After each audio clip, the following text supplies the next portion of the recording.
Daoud. Bon. Oh.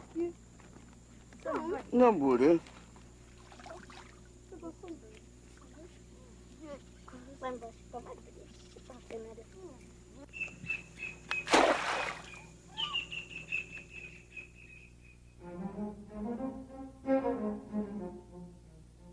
Un an après la visite au Bororo, toutes les conditions requises pour faire de moi un ethnographe avaient été remplies.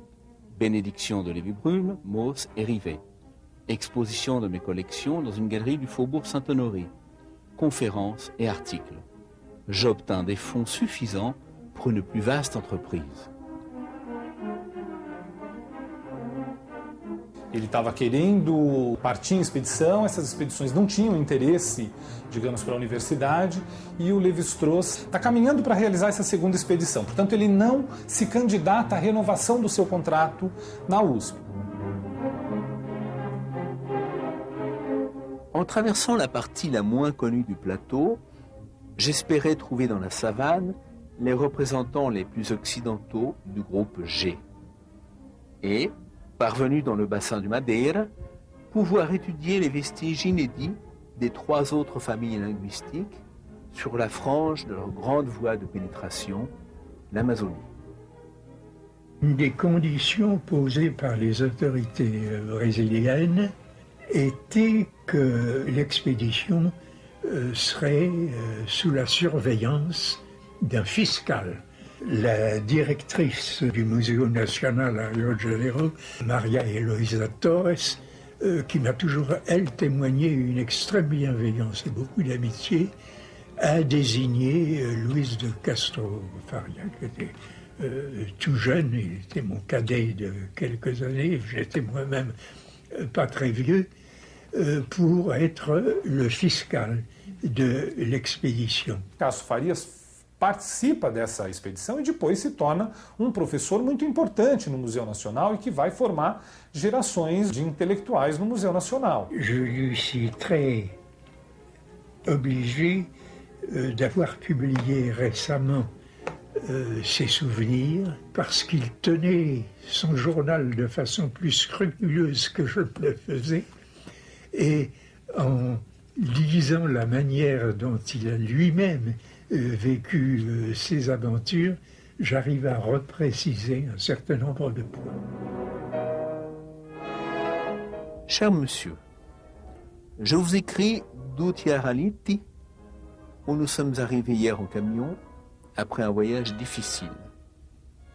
Cette région du Brésil est un désert broussailleux et désespérant, au travers duquel nous avons roulé pendant 700 km. Malheureusement, le travail s'annonce d'une difficulté extrême. Aucun interprète possible et langue d'une phonétique qui m'apparaît pour l'instant inabordable. Ma femme et moi vous envoyons toutes nos amitiés.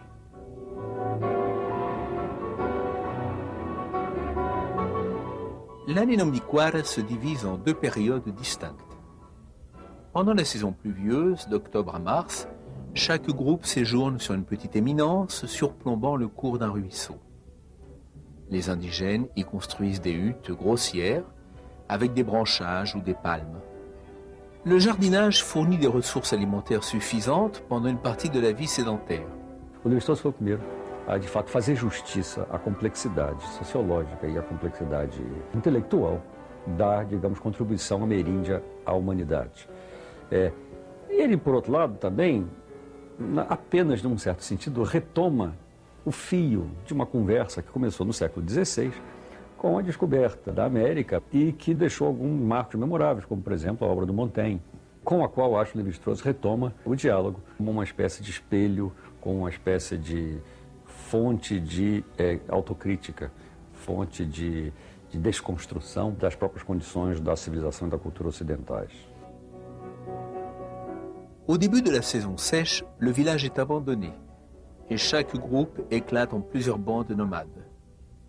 Pendant 7 mois, ces bandes vont errer à travers la savane à la recherche du gibier.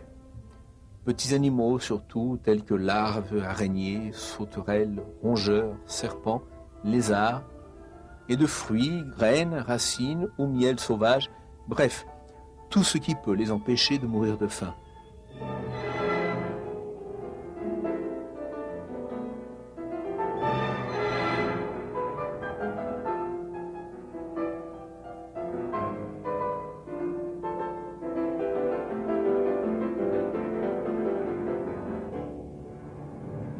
Il fallait tous les talents de l'intelligence, mais les talents de l'écrivain, du photographe, toute sa personnalité pour convaincre une opinion très réticente. Les sauvages avec des plumes, ces sauvages avec des scarifications et des tatouages. Faut-il croire que véritablement ils ont une pensée? Je puis vous dire que l'occidental n'en a guère convaincu.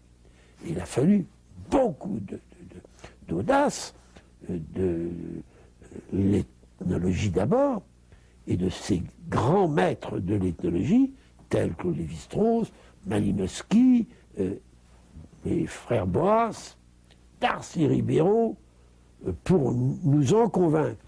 Et j'ose vous dire que l'opinion n'en est guère convaincue.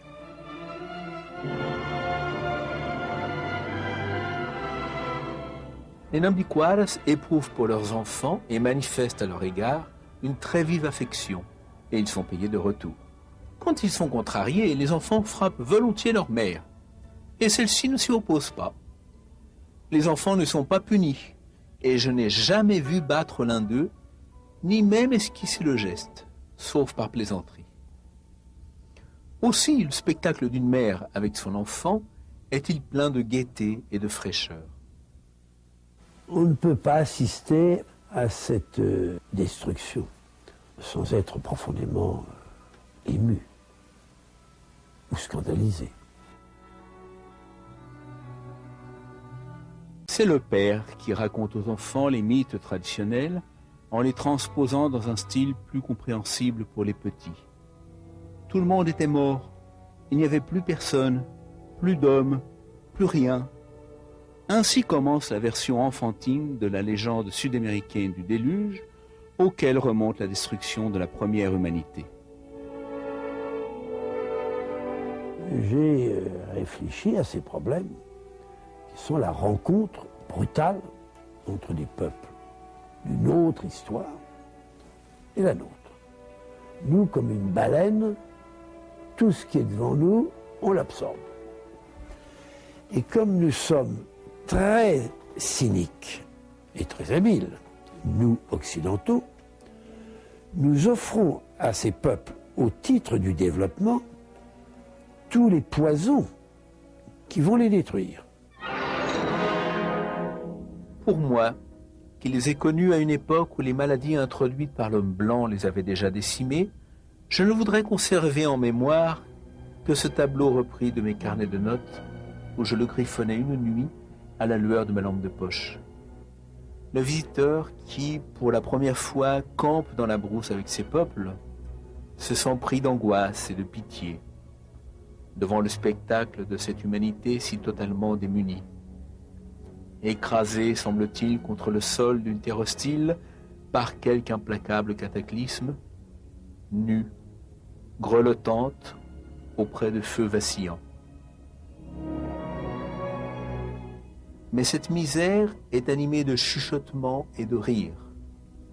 Les couples s'étreignent, comme dans la nostalgie d'une unité perdue. On devine chez tous une immense gentillesse, une profonde insouciance, une naïve et charmante satisfaction animale, et, rassemblant ces sentiments divers, quelque chose comme l'expression la plus émouvante et la plus véridique de la tendresse humaine. Nous sommes en bout de course, nous les Blancs, nous l'Occident. Et qui va donner ce nouveau souffle? Une autre humanité qui est en réserve, qui est à l'écart, avec leur sensibilité et le sacré, leur perception du monde, sans aucun doute, une des sèves de l'humanité. D'autant plus qu'il protège la terre. La terre est sacrée. Alors que nous nous trouvions encore à Uchahaliti, une épidémie d'ophtalmie purulente s'était déclenchée parmi les Nambikwara. Cette infection les gagnait tous, provoquant des douleurs abominables et une cécité qui risquait d'être définitive. La bande fut complètement paralysée. Ils se soignaient avec une eau où ils avaient laissé macérer une certaine écorce, instillée dans l'œil au moyen d'une feuille roulée en cornet. La maladie s'étendit à notre groupe, d'abord à ma femme, qui se trouva si gravement atteinte qu'il fallut l'évacuer définitivement. Ensemble chez les Bororo et les Kaluleo en 1935. Et nous étions ensemble au début en 1938, mais là, très peu de jours après notre arrivée, était contaminé par une épidémie d'ophtalmie purulente qui sévissait chez les Nambikwara. Et il a fallu l'évacuer d'urgence, si bien qu'elle n'a pas participé à la deuxième expédition.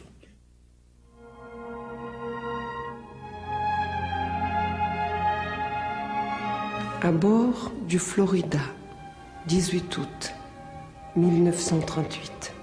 Cher monsieur, on vient de me remettre votre lettre et je suis profondément touchée par ce que vous avez exprimé. Elle m'a un peu consolée de la déception de ne pas vous avoir vu. Qui sait maintenant pour combien de temps? Je voudrais vous dire ici, mais peut-être cela va-t-il vous déplaire, que j'ai pris moi aussi une part profonde à tous les graves ennuis que vous avez eus. Je voudrais savoir que l'avenir vous réserve des compensations. Je sais que ce sujet vous est pénible et je n'insiste pas. Vous pouvez imaginer aisément mon désespoir d'avoir dû abandonner mon mari et la mission. Si ce n'est qu'une épreuve, je l'accepterai comme telle. Je suis aussi un peu déprimée moralement, mais cela aussi passera, sans doute. Rentrerons-nous tous dans l'ordre? Merci encore de votre lettre, cher monsieur, et aussi de la revue. J'aimerais infiniment avoir aussi de temps à autre des nouvelles de vous. Affectueusement, Dina Lévi-Strauss.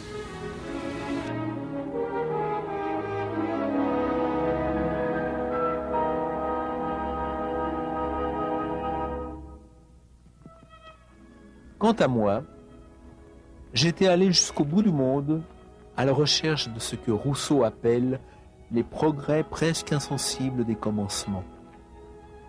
Derrière le voile des lois trop savantes des Kaliweo et des Bororo, poursuivre ma quête d'un état qui, dit encore Rousseau, n'existe plus, qui n'a peut-être point existé, qui probablement n'existera jamais,